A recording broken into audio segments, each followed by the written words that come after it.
अस्सलाम वालेकुम, मैं यासिर सुल्तान और आप देख रहे हैं यूट्यूब चैनल ई एजुकेशन। आज की वीडियो में हम बात करने वाले हैं प्रेपोजिशंस के ऊपर। प्रेपोजिशन होती क्या है और इसकी कितनी इकसाम है। इसके अलावा इसी वीडियो के अंदर मैं आपको बताऊंगा कि इनको जुमलों के अंदर कैसे इस्तेमाल करते हैं, कौन सी प्रेपोजिशन एक ही वक्त में कितने माना दे देती है या उनके लिए अलग-अलग लगानी पड़ती हैं, एक ही चीज़ से रिलेटेड कितनी, और वहीं पे हम प्रेपोजिशंस को लगा देंगे सिर्फ चीज़ के थोड़े थोड़े फ़र्क से। वक़्त की भी आएगी, इस तरह और भी कई किस्में हैं। तो प्रेपोजिशन असल में होती क्या है? प्रेपोजिशन एक ऐसे लफ्ज़ को कहते हैं हम जो किसी नाउन या प्रोनाउन से पहले आ जाते हैं और इसका ताल्लुक़ बाकी फ़िक्रे के बाकी अल्फाज के साथ अटैच करते हैं, मिला देते हैं। ठीक है, उनको जोड़ देते हैं। नाउन का ताल्लुक़ बाकी अल्फाज के साथ, वो किसी किस्म के भी हो सकते हैं, नाउन से रिलेटेड या प्रोनाउन से रिलेटेड। ठीक है जी।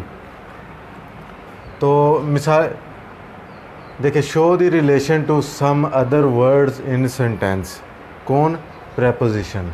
मिसाल के तौर पे the book is on the table. ठीक है, हमारा नाउन क्या है यहाँ पे? Book. The book is on the table, उसका ताल्लुक़ ज़ाहिर हो रहा है टेबल के साथ, और किस तरह हो रहा है? ऑन से। ऑन हमारी प्रेपोजिशन है, the book is on the table. अब क्या है जी? प्रेपोजिशन ऑफ प्लेस है। ये कैसे होगी प्रेपोजिशन ऑफ प्लेस? प्लेस से मुराद कोई टाउन है, शहर है, कोई गली है, इस तरह नहीं है। प्लेस सतह होती है, कोई भी सतह हो सकती है। तो टेबल की सतह के ऊपर, ऑन द टेबल, टेबल की सतह के ऊपर पे जो है ना बुक पड़ी हुई है, तो इसलिए ये प्रेपोजिशन ऑफ प्लेस। आगे आपको सारा समझा दूँगा। तो ये वो प्रेपोजिशन है जो नाउन का ताल्लुक़ बाकी अल्फाज से ज़ाहिर कर रही है। अब ये कितनी किस्मों के होते हैं? Prepositions are of 5 different forms. ये 5 किस्मों की होती है, फॉर्म्स होती हैं। आगे मज़ीद इसकी बड़ी किस्में आ रही हैं, तो वो ताल्लुक़ के लिहाज से आएंगी।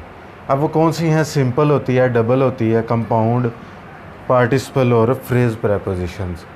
ये 5 तरह की प्रेपोजिशंस होती हैं। ज़रूरी नहीं कि आपने सिर्फ इनको ही प्रेपोजिशन समझना है, इनको आप नहीं समझेंगे। ये सारी प्रेपोजिशंस ही होती हैं। तो सिंपल प्रेपोजिशंस क्या हैं? In, it, with, by, of, from, up, to, after, over, under. ये ऐसी प्रेपोजिशन हैं जो डेली रोज़मर्रा की ज़िंदगी में आप इनको देखते हैं, सुनते हैं, पढ़ते हैं, और आप इनको समझते भी हैं कि ये प्रेपोजिशंस हैं। लेकिन कुछ डबल प्रेपोजिशंस भी होती हैं। तो वो क्या हैं? इन टू। अब देखें, ये दो अल्फाज मिलके एक प्रेपोजिशन बना रहे हैं, इन टू। अब डबल प्रेपोजिशंस को क्यों इस्तेमाल किया जाता है?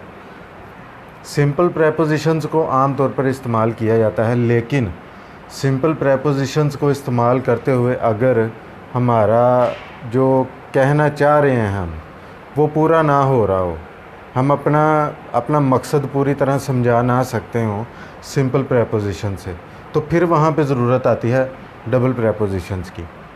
इन to, onto, within, outside, ETC. इसी तरह और भी हैं। और कंपाउंड प्रेपोजिशन ये भी डबल की तरह ही होती हैं। With in, inside, outside, beneath. लेकिन ये बीनीथ की तरह और भी होती हैं, ये टोटली डबल की तरह नहीं होती, कंपाउंड आ जाती है इनके अंदर, और भी आ जाती है। उसके बाद आ जाती है पार्टिसिपल प्रेपोजिशन। ये इस तरह की होती हैं जी, pending, during, present participle, past participle, perfect participle, उस तरह की ये प्रेपोजिशंस होती हैं। Pending, during, except, concerning, regarding, ये पार्टिसिपल प्रेपोजिशंस होती हैं। इनको भी प्रेपोजिशंस के दायरे में ही तस्वुर किया जाता है।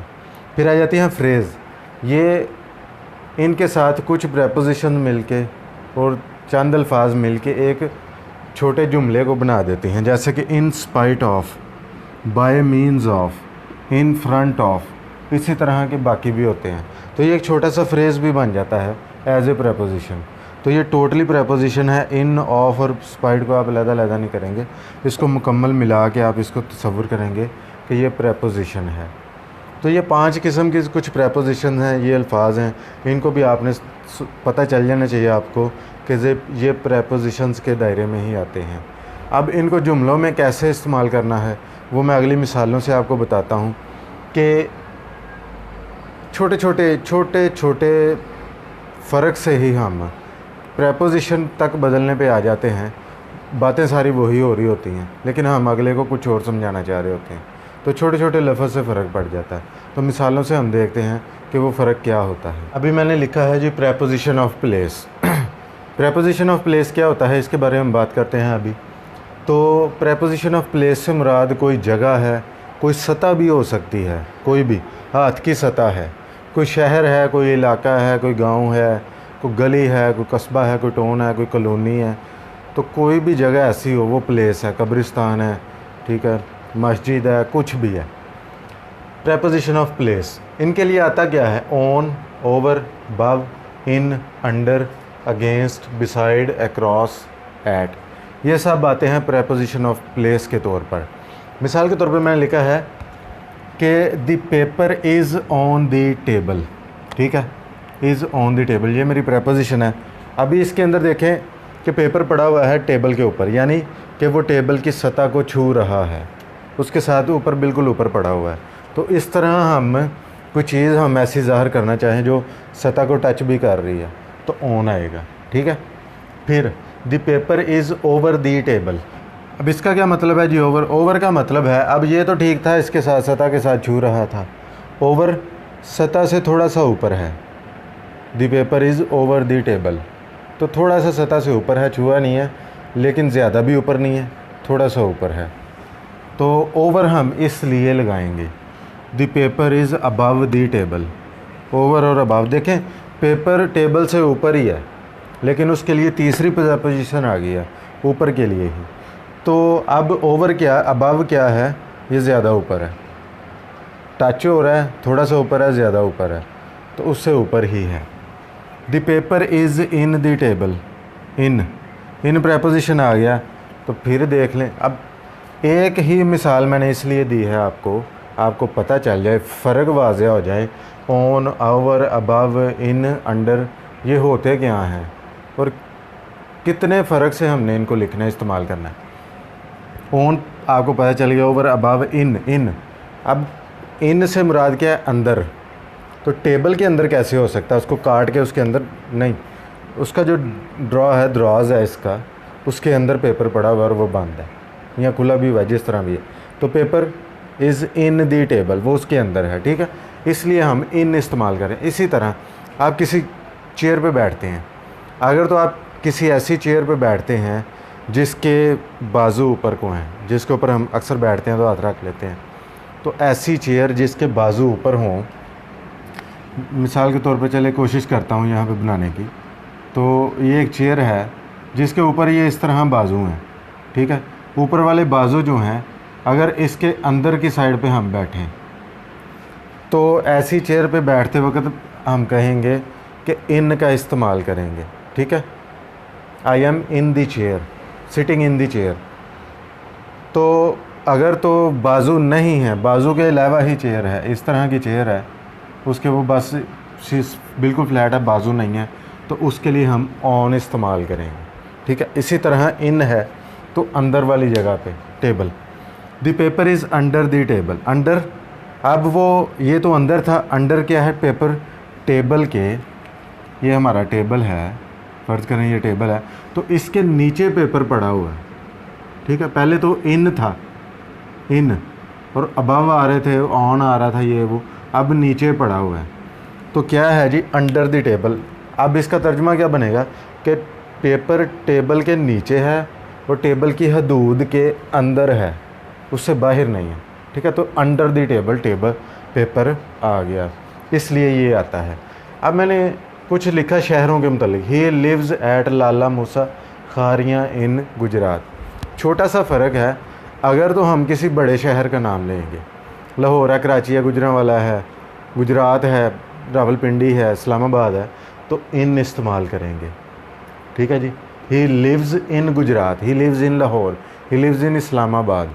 लेकिन उनके अंदर वाली साइड पे किसी इलाके का, किसी छोटे कस्बे का, तहसील का, छोटी तहसील का हम जिक्र करेंगे, गांव का जिक्र करेंगे, तो ही लिव्स इसी में लिख दिया एट लाला मूसा खारिया। लाला मूसा खारिया गुजरात की तरफ ही आता है, ये उसी का एक इलाका है अंदर, तो उसके लिए देखें मैंने इन नहीं ऐट इस्तेमाल किया है। तो किसी छोटे के लिए एट और बड़े शहर के लिए इन इस्तेमाल करेंगे। तो प्लेस के लिहाज से इस तरह का ये छोटा सा इसका फ़र्क होगा।